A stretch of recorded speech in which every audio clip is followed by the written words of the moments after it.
Hopefully I'll be seeing you in a minute when I come back up.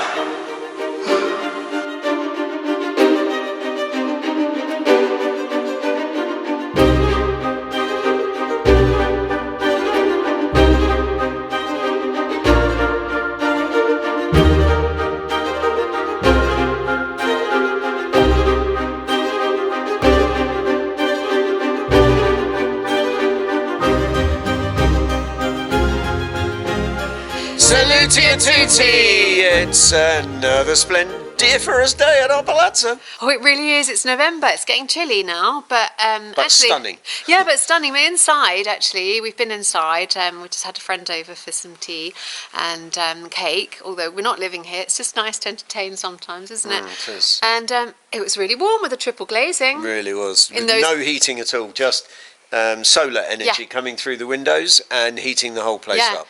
So yeah, for those parts that we have managed to afford windows, it is much warmer than our home in Popoli, which is much lower altitude. Which is down there, because from here we've got some amazing views. Yeah.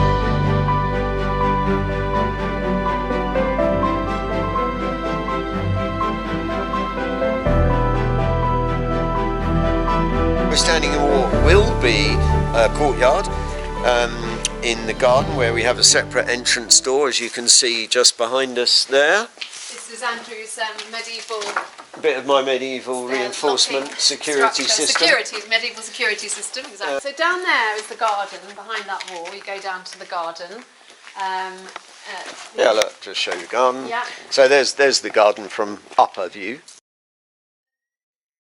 Anyway, we're going to run out of battery soon, Andrew. So literally through there is what will be the bar, my favourite place. The barn. It was a barn, but it's going to be the bar. But we will show you that another time. That. So we can say we're keeping it as it was. We just took the N off. What we wanted to show you is in here this storage. A little bit messy at the moment. There's lovely because it's got my feature in here. In the corner there, but what this used to be for was wine. Yes, it was. They used to make wine.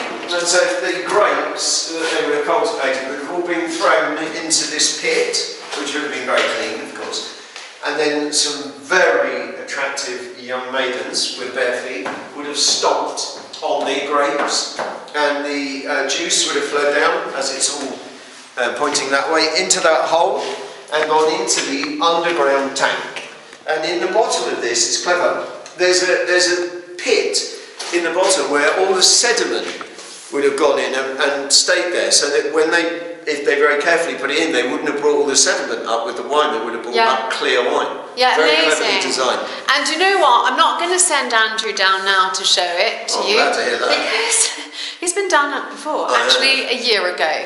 And we have some footage that we wanted to share with you. So hopefully you'll enjoy Andrew going down the wine tank.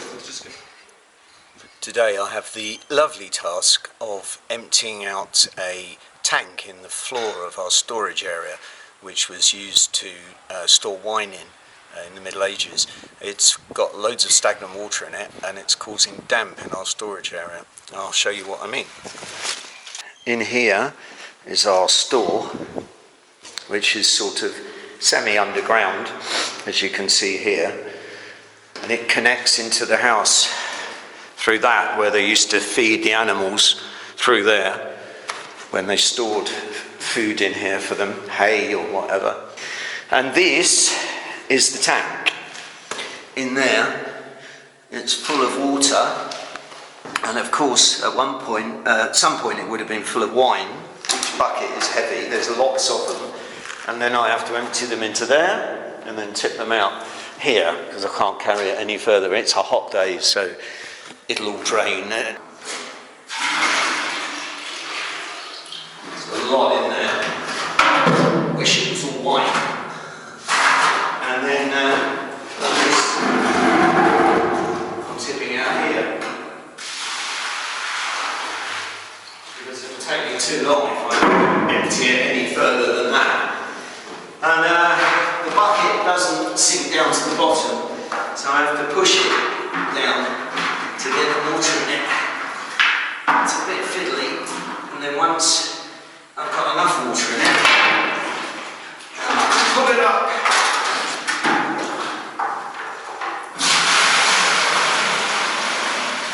I reckon 50 or 60, maybe 100 should empty it.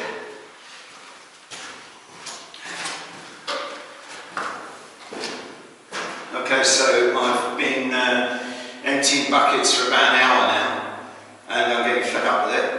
So I've decided to rig up this. I borrowed a ladder, and I'm going in with a jug, and I'm going to fill the bucket up. I've got a light in there, which is not waterproof, so I've got to be very careful how I'm going to do this. I don't know. The problem is that I need to bend, so I'm going to have to go backwards. Otherwise, I can't actually get in to fill the bucket. I've got no idea if this is going to work, or if I can get out again, or if I can get in. And also, I don't know how I'm going to get the bucket out. And that light seems to be getting lower and lower, nearer and nearer the water. Hopefully, I'll be seeing you in a minute when I come back up. There's not a lot of room, I can tell you. I still wish it was full of wine. I'm in.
Rubbish out, all of the mud and goo and all the water, and at the bottom there was a sort of dip where I guess they let all the sediment collect so that when they pulled buckets of wine up they didn't get some sediment in it.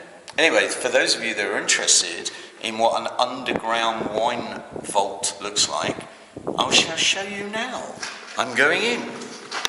I have to go in back to front, and the reason I've got a hat on is because my head hits the top and it's not very nice.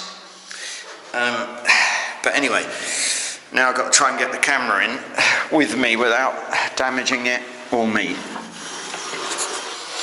And there we are. I don't know what you can see. I'll try and move slightly so that there's more light, which is quite difficult. Now you probably can see there, that's the dip where the sediment would have collected.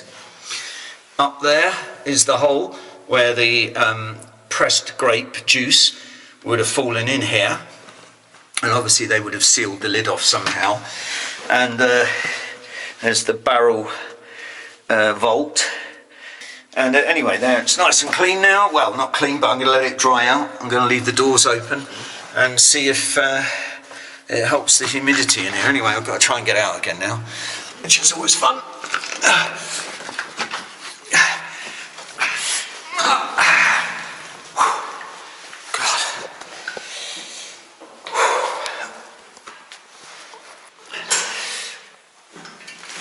Not so easy. So yeah, they would have filled this with grapes and trodden on them, and the juice, it's all sloped to that hole, would have all drained in there. They would have sealed that off and then got it out with buckets, I guess. Anyway, I'm going to see if it helps all this now. but I can't see anywhere where it's coming in. I think that the walls are just sapping all the humidity out of that pool. So I'm going to leave the doors open and see if I can dry it all out, see if we can improve it. I've just realised there's a light in here. Stupid bloody idiot, I didn't turn it on. Oh God. And there's a plug socket. I could have plugged the light in there. Oh well. Live and learn.